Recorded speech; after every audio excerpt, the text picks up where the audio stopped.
Let's go on to some of the common mistakes to avoid, or the way that people are doing it, but it's not the right way. First of all, it's of course not using it, not using networking at all. And I have to say, probably around 60 to 70% of my clients are not using it at all. Meaning they don't even probably have a LinkedIn profile, meaning they probably never had any networking conversations, or when it comes to job search, they are only applying online. And then it comes to the second group of people. They are using it, but they're not using it in the right way. How do I mean by that? There are people who are so brave. I have done this previously before I became a career coach when I was in the early age looking for a job. Really bravely, deliver your resume to door, go to shopping center, and then I remember I went to Cotton On to deliver my resume. Or cold calling any company, just suggesting you're a good fit, finding if they have opportunities, which is good.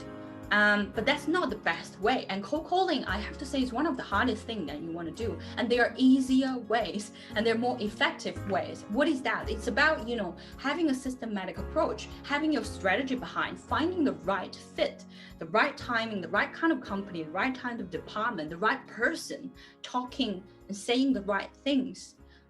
It's what makes it work, makes it easier. And not to mention, you need to be authentic. It should be a natural progress and process. One example that I really like to give here, it's like a pickup line. It's like when you talk to girls on the street. Let's say this, if you met this could be, if you're a guy, then you're talking to a girl. If you're a girl, then you're talking to a guy. And imagine if it's a stranger, and then you just go to, hey lady, you're so beautiful, can I get your number? You can already guess 9 out of 10 times you probably will fail. Because if you are the receiver, you don't know this person at all, there's no trust, and there's not mutually beneficial, he is or she is only taking from you, of course you're going to say no. And that is very likely similar to what I was explaining. If you just go to someone, hey, can you give me a job opportunity? Hey, can you help me with this job? Or hey, can you just give me free information like this? That's why it didn't work. So I always say that networking, you need a plan, and it has to be persistent and consistent. It's not about, oh, I'm going to try, and then you reach out to 5 people, or you bombarded 200 people in 12 days, and then it's not working and you just leave it alone. It should be a more prolonged, organic, consistent plan.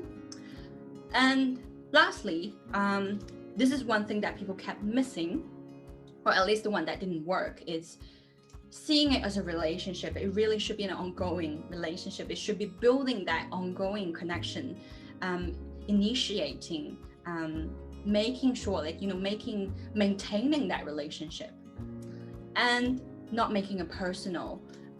By making it personal, I don't mean really intruding other people's personal life, but apart from work, apart from all the conversations about career, about job, having that little bit of personal connection, as in you may have common interest, you may both like skiing, you may both like meditation, you may both like, I don't know, animation, something a little bit personal. That's how you can really eventually build a relationship.